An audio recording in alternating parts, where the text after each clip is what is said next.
आपको अमेरिका या ऑस्ट्रेलिया जैसे देशों में भारतीयों के साथ होने वाले अपराध के बारे में बताते हैं।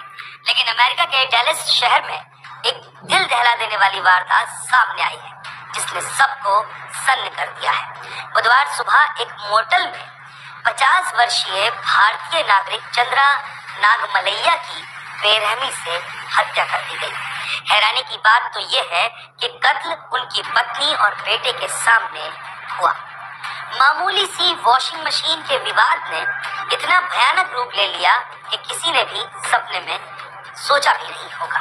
घटना डेलस के डाउनटाउन सूट्स मोटल की है, जहां नागमलैया और 37 वर्षीय आरोपी यॉर्डेनिस कोबोस मार्टिनेज साथ में काम करते थे।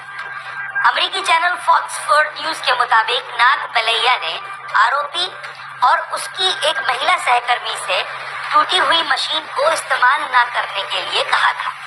बस इतनी सी बात से ही आरोपी को बुरा लग गया और वो भड़क उठा। पुलिस को मिले हलफनामे में सामने आया है कि नागमलैया ने सीधे महिला सहकर्मी से बात करने के बजाय आरोपी से उसका अनुवाद करने को कहा था, क्योंकि उसकी भाषा उसे समझ नहीं आ रही थी। इसी बात से आरोपी गुस्से में तमतमा गया। कोबोस मार्टिनेज कमरे से बाहर निकला और उसने अपने पास पहले से मौजूद एक धारदार तेज हथियार निकाल लिया और वो नागमलैया के पीछे दौड़ पड़ा। इस घटनाक्रम ने उस समय एक खौफनाक मोड़ ले लिया।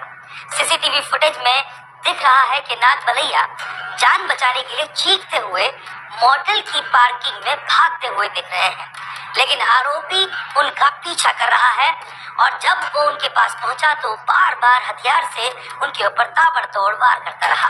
इस दौरान नागमलैया की चीखें गूंजती रही, लेकिन किसी ने उन्हें नहीं बचाया। वीडियो में कैद सबसे डरावना पल वो था जब आरोपी ने नागमलैया का सिर धड़ से अलग कर दिया। वो खून से लथपथ हालत में भी नागमलैया के सिर को पहले लात मारता है और फिर उठाकर कूड़ेदान की तरफ ले जाता है।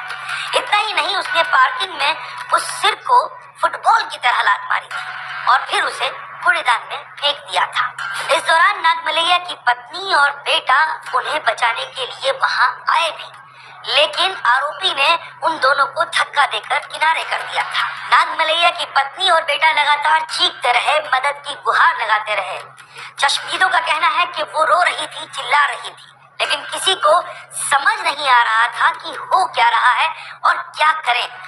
डर ये था कि आरोपी कहीं उन पर भी हमला न कर दे।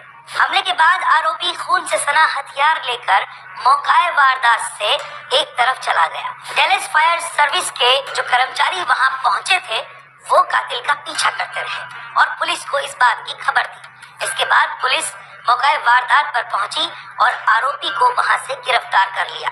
जांच में पता चला कि आरोपी क्यूबाई नागरिक है, जिसे पहले भी अपराधों के बावजूद अमेरिकी प्रशासन ने रिहा कर दिया था। इस वारदात पर भारत ने गहरा दुख जताया है और भारतीय महावाणिज्य दूतावास ने परिवार को हर संभव मदद देने का भरोसा दिया है।